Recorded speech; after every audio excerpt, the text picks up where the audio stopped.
विज्ञान की प्रगति पर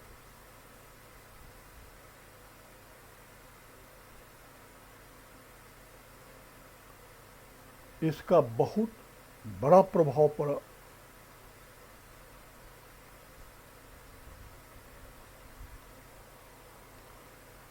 कई लेखकों ने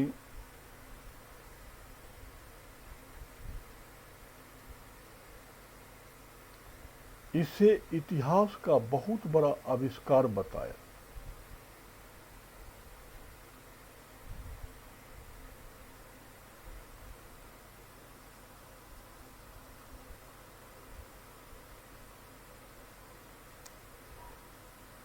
इसे इतिहास का बहुत बड़ा आविष्कार बताया। मुद्रण कला के आविष्कार से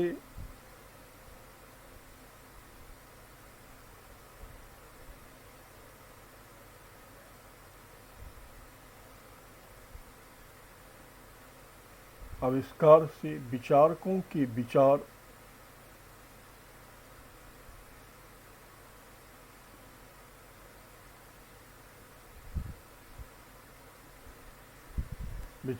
के विचार सस्ते और सुलभ रूप में जन साधारण तक पहुंचने लगे।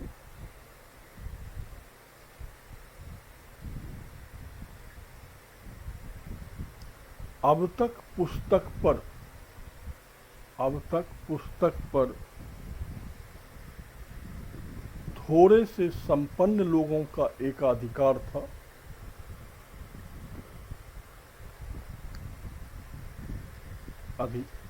थोड़े से संपन्न लोगों का एकाधिकार था, लेकिन अब यह जन साधारण तक पहुंच गया।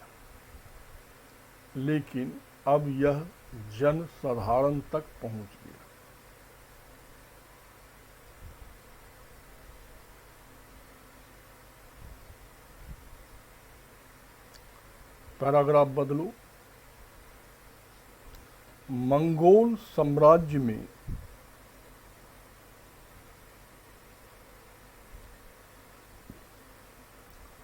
एशिया तथा यूरोप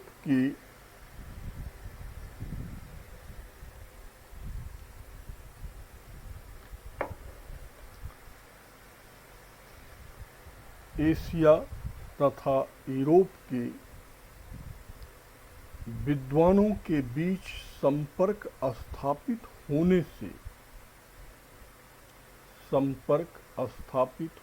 से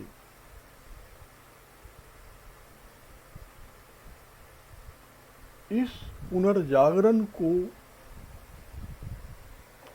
प्रेरणा मिली।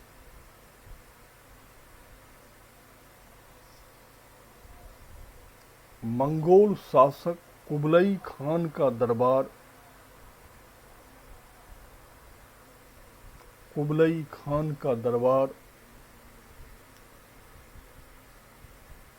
विद्वानों,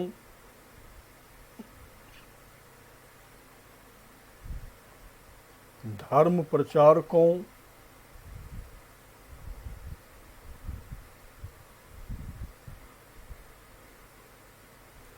एवं व्यापारियों का बहुत बड़ा केंद्र था।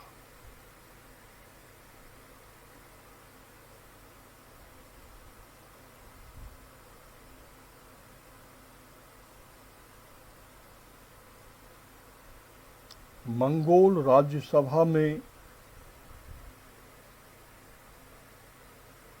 पोप के दूतों,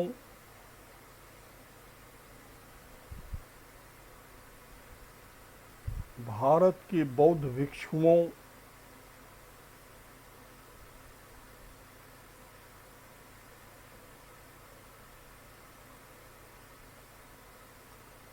पेरिस, इटली तथा चीन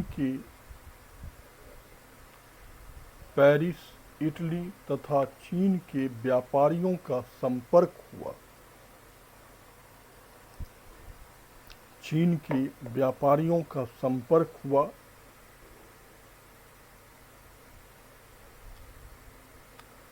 इस परस्पर विचार विनिमय से, इस परस्पर विचार विनिमय से विद्वानों को लाभ हुआ,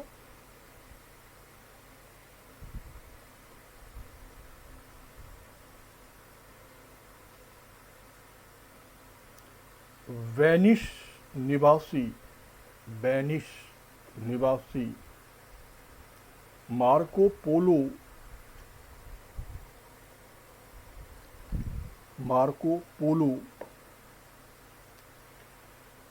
कुबलई खान के दरबार से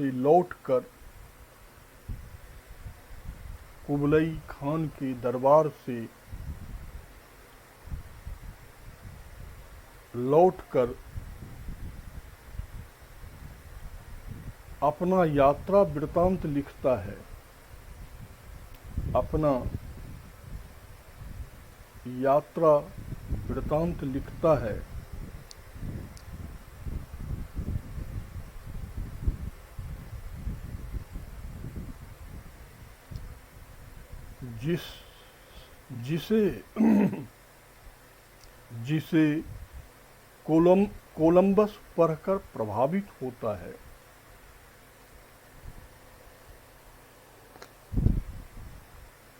जिसे कोलंबस पढ़कर प्रभावित होता है।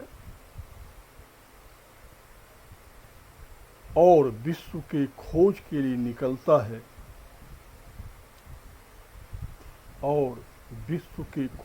लिए निकलता है और कई भौगोलिक स्थलों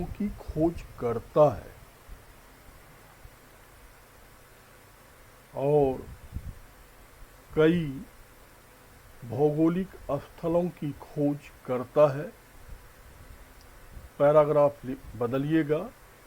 उस्मानी तुर्कों ने बेजेंटाइन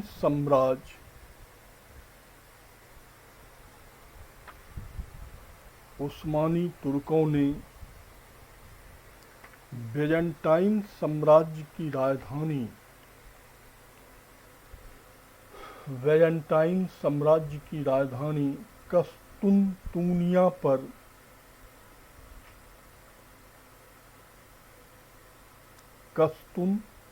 पर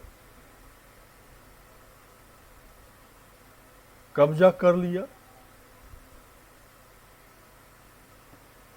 और पूर्वी रोमन साम्राज्य का अंत हो जाता है, जिससे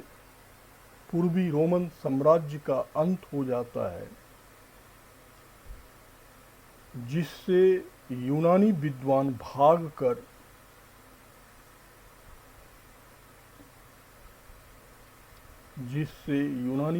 भागकर यूरोप के अन्य शहरों में शरण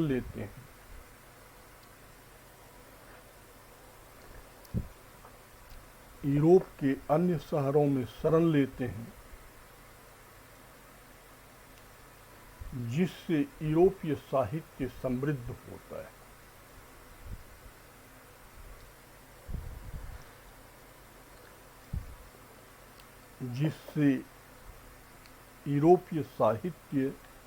समृद्ध होता है। ये था पुनर्जागरण के कारण, जिसे आपने समझा, लिखा, बड़ा महत्वपूर्ण होता है। आप इस पुनर्जागरण का स्वरूप क्या था?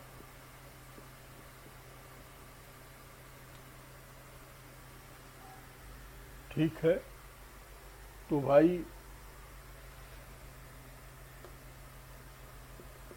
लौकिक दृष्टिकोण था,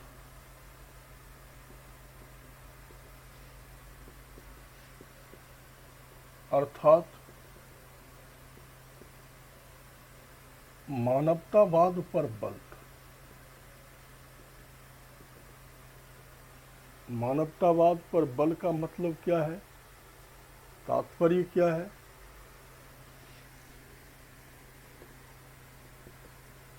परलोक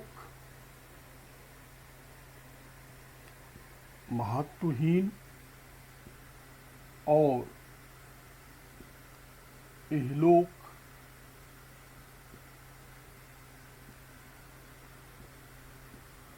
महत्वपूर्ण है। ठीक है, दूसरा चीज क्या है?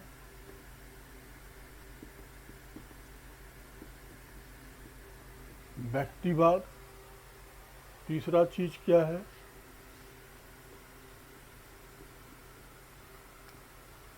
बहुमुखी प्रतिभा पर बल। और चौथा चीज क्या है?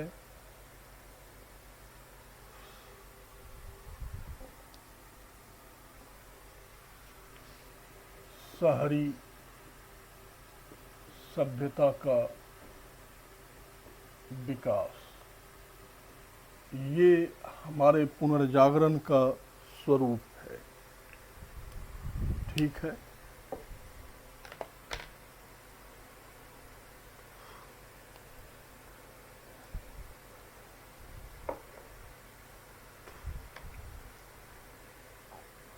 अब देखो, बिल्कुल लौकिक दृष्टिकोण है और मानवतावाद पर बल दिया गया है। तो इसका मतलब है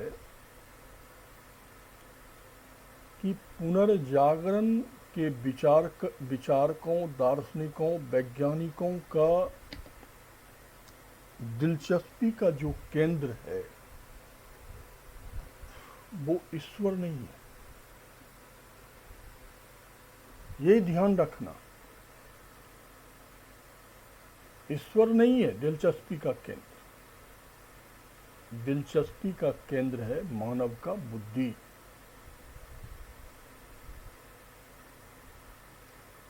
ये जो प्राचीन मध्यकाल वगैरह में सुधारकों का मूल केंद्र ईश्वर होता था, उसने समाज और मनुष्य को जड़वत कर दिया था। इसलिए यूरोपियन पुनर्जागरण में दिलचस्पी का जो केंद्र है वो मनुष्यों को, बुद्धि को बनाया गया, अर्थात ईश्वर से संबंध रखने वाले धर्मशास्त्रों के स्थान पर ऐसे विचारों का दिलचस्पी हुआ, ऐसे विचारों का विकास हुआ जिसकी दिलचस्पी जो है वो मानव के बुद्धि, स्वभाव, लक्षण, उसके प्रस्तुति में ज़्यादा थी। क्योंकि अब तक पुनर्जागरण में केंद्र ईश्वर होता था और विचारकों के अध्ययन का स्रोत धर्मशास्त्र होता था और वो ईश्वर के सत्य को जानने का प्रयास करते थे। लेकिन इस यूरोपीय पुनर्जागरण ने रास्ता बदल दिया।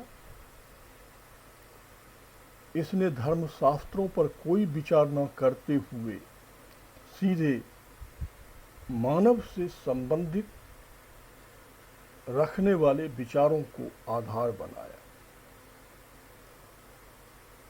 वास्तव में पुनर्जागरण ने, यहां ध्यान देना, इस सृष्टि के मालिक के रूप में मनुष्य को प्रतिष्ठित किया है। मतलब इसका निर्माता ईश्वर नहीं है, इसका निर्माता हम और आप हैं, मनुष्य हैं। भाई ईसाई धर्मशास्त्र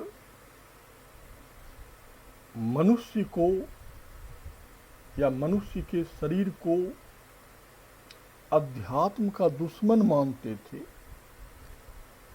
और मानव बुद्धि को इतना कमजोर मानते थे कि ईसाई प्रेरणा के बिना उन्हें नैसर्गिक सत्य का दर्शन नहीं हो सकता, ऐसा उनका मानना था। लेकिन पुनर्जागरण के विद्वानों ने इसका खंडन कर दिया। पुनर्जागरण के विद्वानों ने स्पष्ट कहा कि भाई मनुष्य का बुद्धि प्रकृति में घटने वाले हर घटना को समझने योग्य है, जानने योग्य है, बस उसे प्रयास करना चाहिए।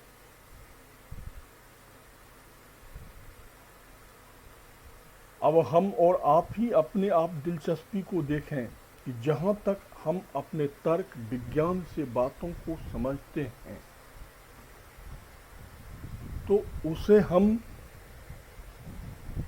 अपना बुद्धि मान लेते हैं, और जैसे समझ में नहीं आता है भगवान मान लेते हैं। सिंपली कोरोना को लो, दवाई नहीं है, वैक्सीन नहीं है। भारत में आपने सुना होगा कई जगह इन्हें कोरोना माता के नाम से पूजा जाने लगा, जबकि ये क्या है? वायरस। इसमें कोई देवीय लक्षण नहीं और इसका अंत मनुष्यों के द्वारा ही हो, और वो है वैक्सीन। क्योंकि नई वायरस है, इसके सिस्टम को समझा जा रहा है, प्रयोग हो रहा है। निश्चित तौर पर मनुष्य अपने तर्क, बुद्धि और विवेक से इसे भी खत्म कर देगा। तो इसलिए इस संसार में होने वाली प्रत्येक घटना को मनुष्य जो है वो समझने योग्य है, वही समझ सकता है और वही इस समस्या का निदान कर सकता है। इसलिए परलोक महत्वहीन है और क्या है? इहलोक महत्वपूर्ण है। इस वैज्ञानिक सोच ने एक तर्क प्रधान समाज का गठन किया, सामंत विरोधी भावनाओं को तेज किया, जिससे यूरोप में सामंतवाद कमजोर पड़ने लगा और दूसरी केंद्रीकृत राज्यों का उदय होने लगा। इसी कारण इंग्लैंड, फ्रांस, स्पेन, पुर्तगाल, हॉलैंड जैसे जैसे महान शक्तिशाली राष्ट्र का उदय हुआ और इसने ईसाई मान्यताओं की धज्जियां उड़ा दी। तो इस प्रकार ईसाई धर्म में अपने आप एक नवीनीकरण की प्रक्रिया आई। नंबर 2 देखो कि व्यक्तिवाद पुनर्जागरण की सांसारिक भावना का दूसरा सबसे महत्वपूर्ण क्या है? स्वरूप है। वास्तव में ईसाई धर्म ने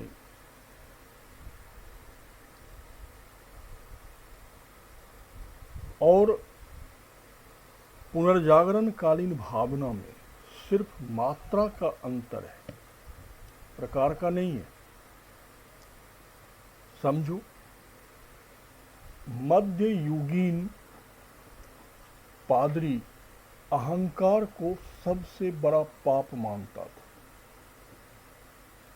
उन्होंने हमेशा अहम को दबाने का आदेश दिया। देखो कैसे व्यक्ति के व्यक्तित्व को कुचला जा रहा है, ये समझो।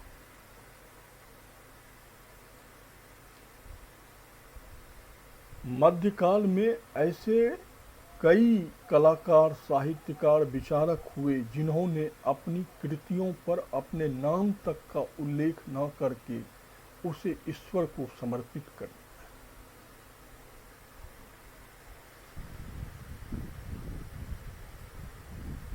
भाई कोई पुस्तक है, कोई दर्शन है, कोई आविष्कार है, आपका है, आपने किया है, आपकी बुद्धि ने उसे समझा है, तो वो आपका होना चाहिए। इसी को तो व्यक्तित्व कहते हैं, इसी को तो व्यक्तिवाद कहते हैं, इसी को तो व्यक्ति की अमरता कहते हैं।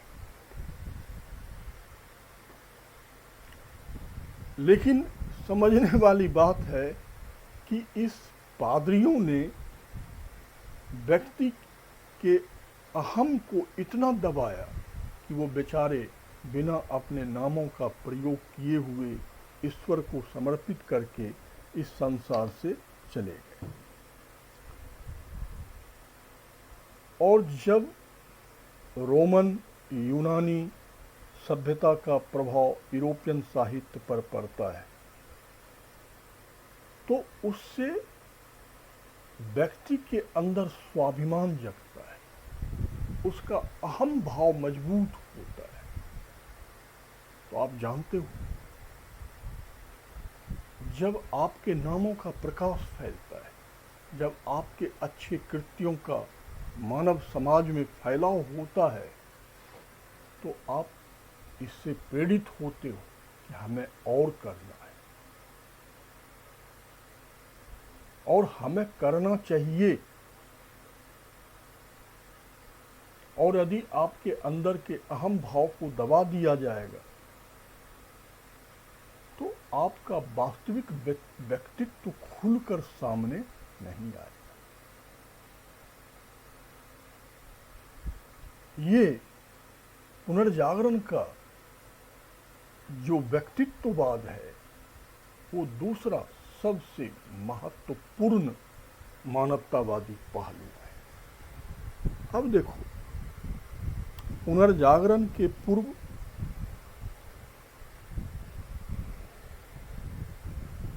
ये पादरी लोग यही मानते थे कि भाई व्यक्ति एक ही विषयों का विशेषज्ञ हो सकता है, उससे ज्यादा का नहीं हो सकता है।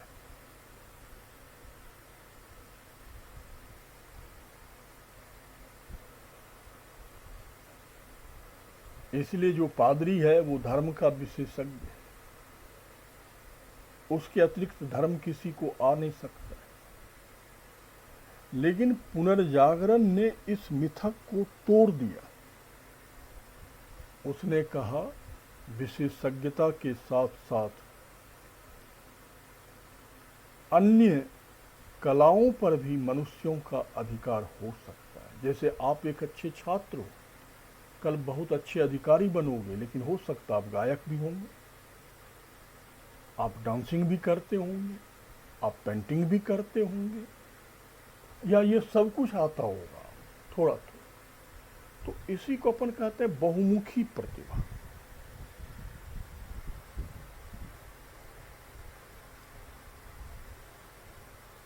इसीलिए बाद में विद्यालय, महाविद्यालय, विश्वविद्यालय में कला और साहित्य से को अधिक लौकिक और व्यापक बनाया गया और इन कल्चरल हिस्से को पाठ्यक्रम में स्थान दिया गया ताकि वो शिक्षित विशेषज्ञ होने के साथ साथ अन्य चीज़ों का भी सामान्य जानकारी रख सकता है। ये मानवतावाद की तीसरी पहलू है कि मनुष्य के बुद्धि को आप कम करके क्यों आंकते हैं। हर मनुष्य में एक से ज्यादा चीजों को समझने की क्षमता होती है, और चौथी चीज, पुनर्जागरण सभ्यता शहरी थी। ध्यान देना, यह मध्यकालीन देहाती सभ्यता से कोसों दूर था, अर्थात इसका स्वरूप जो था वो क्या था, मध्यम वर्गीय था। यह जन साधारण का आंदोलन नहीं था, बल्कि मध्यम वर्गीय धनी वर्ग के संरक्षण से चलने वाला क्या था, आंदोलन था। और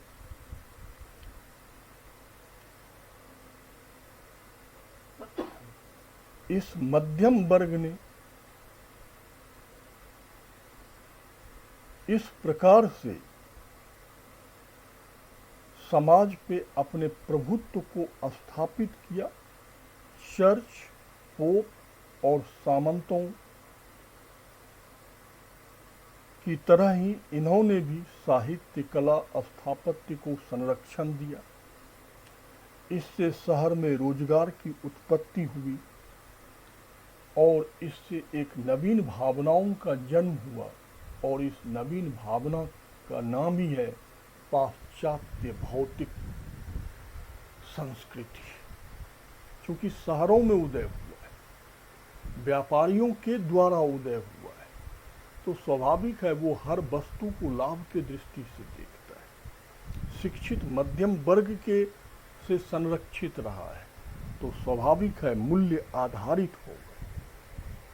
तो इससे इन्होंने समाज पर तो प्रभुत्व स्थापित करके जो एक नए सभ्यता का जन्म दिया, उसी को अपन क्या कहते हैं, आधुनिक पूंजीवादी व्यवस्था कहते हैं, या पाश्चात्य भौतिक संस्कृति कहते हैं, जिसे पुनर्जागरण ने स्थापित किया है।